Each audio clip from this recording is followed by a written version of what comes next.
కొండా సురేఖ మాట్లాడిన మాటలు మతి భ్రమించి మాట్లాడిందా?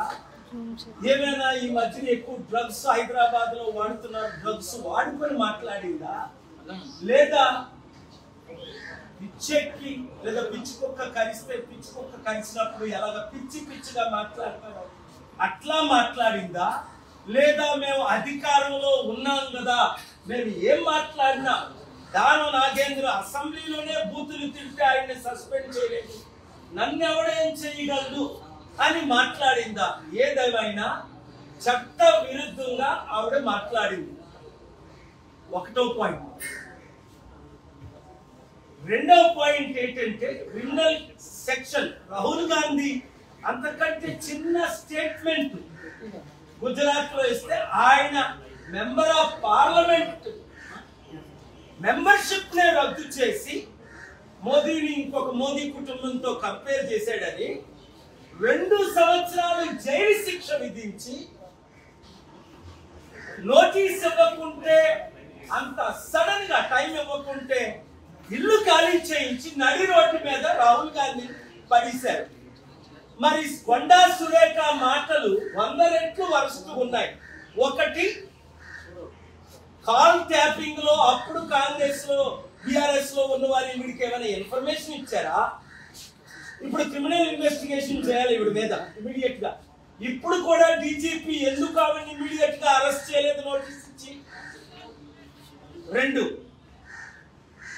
ఆవిడేదో ఇప్పుడు నేను సారీ నాకు అనిపించలేదు, ఏం మాట్లాడని నాకు తెలియదంటే పిచ్చి పిచ్చి వాగుడు వాగేసి నరహత్య చేసేసి మర్డర్ చేసేసి సారీ నా మైండ్ బాగాలేదు లేదో నేను మర్డర్ చేసేసానంటే కుదురుతుందా?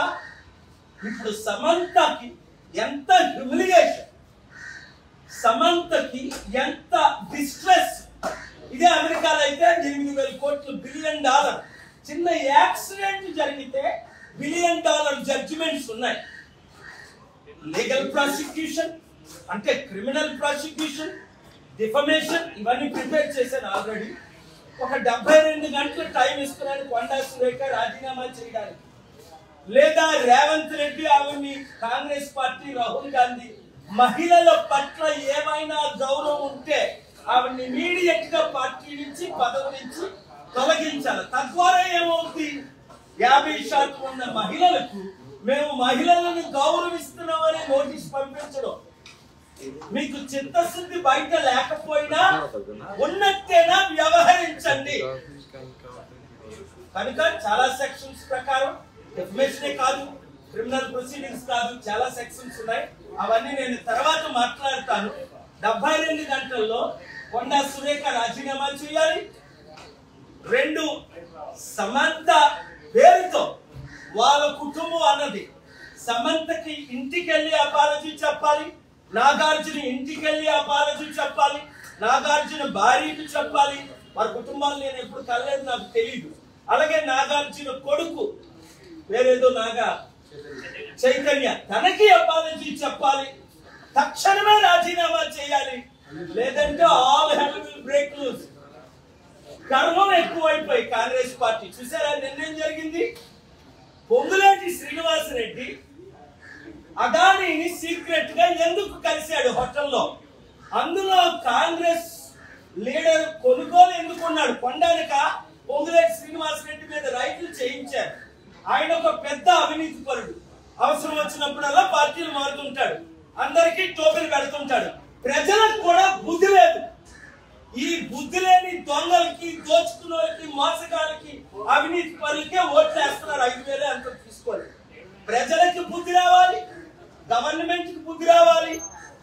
అంటే లీడర్స్, ముఖ్యంగా educated leaders, youth leaders, political leaders రాబోయే సర్పంచ్, ఎంపీటీసీ, ఎంపీటీసీ ఎలక్షన్ లో, గత ఎలక్షన్ లో వారికి ఎలా బుద్ధి చెప్పారో ఈ ఎలక్షన్ లో కాంగ్రెస్ పార్టీకి బుద్ధి చెప్తే మన తెలుగు రాష్ట్రాలు బాగుపడతాయి, మన దేశం బాగుపడుతుంది. తెలుగు రాష్ట్రాలు చట్టాల ద్వారా మనం మారాలి, మార్పు రావాలి. ఆ మార్పు రావాలంటే మనందరం కలిసి పనిచేయాలి. Thank you very much.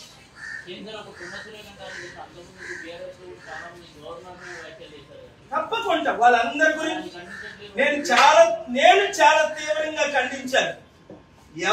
ఎవరిని రాహుల్ గాంధీయే ఒక ఎనాలిసిస్ చేశాడు పెద్దగా కాకుండా.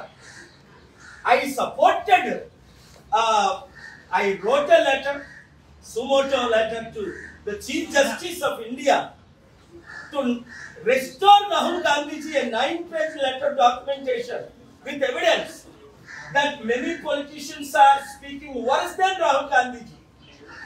He was brutally punished, humiliated.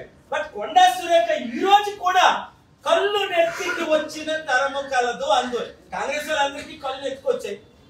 ఎందుకంటే బీజేపీ వాళ్ళు ఫెయిల్ అయిపోయి, KCR, BRS, TRS, TDP fail అయిపోయినందువల్ల ఇంకొకరు లేక, మా ప్రజాశాంతి పార్టీ స్ట్రక్చర్ లేక 1% 2% ఉన్న కాంగ్రెస్ పార్టీ మళ్ళీ అధికారంలోకి వచ్చింది.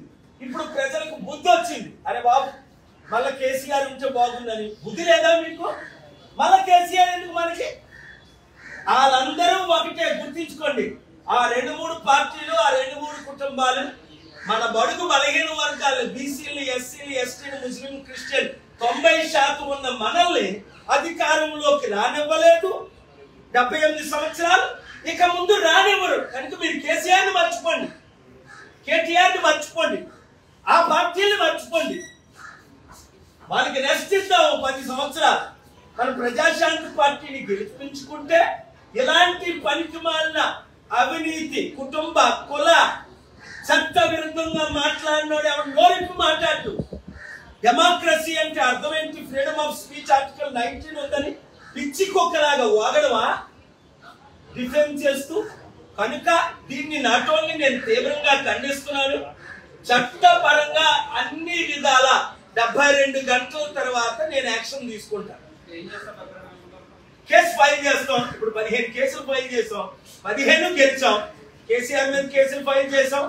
కామారెడ్డి కేసీఆర్, కొండా సురేఖ మీద రాహుల్ గాంధీని ఏ విధంగా డిస్క్వాలిఫై చేశారో అలాగే డిస్క్వాలిఫై చేయమని కేసు ఫైల్ చేస్తాం. డిఫమేషన్ కేసు ఫైల్ చేస్తాం. పబ్లిక్ ఇంట్రెస్ట్ లిటిగేషన్, ఎందుకంటే ఆవిడ పబ్లిక్ ప్రాపర్టీ కనుక ఆవిడ మీద ఫైల్ చేస్తాం. అలాగే సెక్షన్స్ చాలా ఉన్నాయి. IPC 490, 500 ఇవన్నీ ఉన్నాయి. చదవమంటే మీకు చదువుతాను, టైం లేదు కనుక. చాలా సెక్షన్స్ ఉన్నాయి.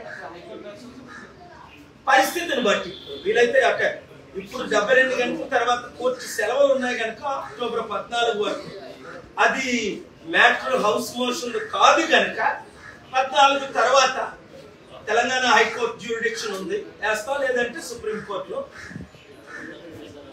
రాజీనామా చేస్తే, పదవి నుండి తొలగిస్తే నాకు కేసు టైం వేస్ట్ అవ్వకుండా మిగులుతుంది. లేదు అంటే మహిళలందరినీ గౌరవించడానికి కాంగ్రెస్ పార్టీ, పొలిటికల్ పార్టీ, అన్ని పార్టీలు పిచ్చిగా వాగుతున్నారు. ట్రంప్ ఏదో 2-3 మాటలు పిచ్చిగా వాగితే ఆయన్ని ఇంపీచ్ చేసి పడేశారే. పార్టీ నుంచి తొలగించడానికి రిపబ్లికన్స్ ట్రై చేశారే. ఒక ప్రెసిడెంట్ ఆఫ్ అమెరికా, మన దేశం ఎందుకు ఇంత దరిద్రం అయిపోయింది? ప్రతిసారి నేను వాదనలు వినిపించేటప్పుడు పొలిటికల్ కరప్షనే, రాజకీయ నాయకులు, నేను ఒకసారి ఎగ్జాంపుల్ ఇచ్చాను బిల్ క్లింటన్ అంటూ, అమెరికాలోనే రాజకీయ నాయకులు అందరినీ ఒక పడవలో పెట్టి ముంచేస్తే మంచిదని. ఆయన ఏమన్నాడంటే, మమ్మల్ని ముంచిస్తే మాకంటే వరస్టోలు వస్తారని. సో ఇప్పుడు మనం ముఖ్యంగా తెలుగు రాష్ట్రాల్లో ఈ పనికిమాల రాజకీయ నాయకులందరినీ ముంచారంటే 7569441275 ప్రతి ఒక్కరు సర్పంచులు, ఇండిపెండెంట్ రండి, కలిసి రండి. లేదా నష్టపోయింది మీరే. లక్షల కోట్లు అప్పు. ఇప్పుడు చూడు, పొంగులేటి శ్రీనివాస్ రెడ్డి అదానితో ఏ డీల్ పెట్టుకున్నాడు? ఇంత సీక్రెట్ గా కలవాల్సిన అవసరం ఏంటి?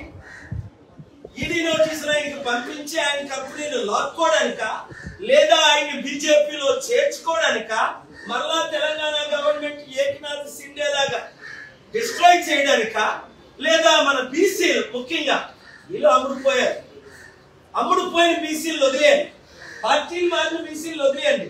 నేనున్నాను మీకు బీసీగా. మన 60% ఉన్న బీసీలను నడిపించడానికి క్రిస్టియన్, ముస్లిం, ఎస్సీ, ఎస్టీ, మైనారిటీ మనతో ఎలాగా ఉన్నారు. బీసీలను ఏకమైతే దేశం బాగుపడుతుంది. Thank you very much.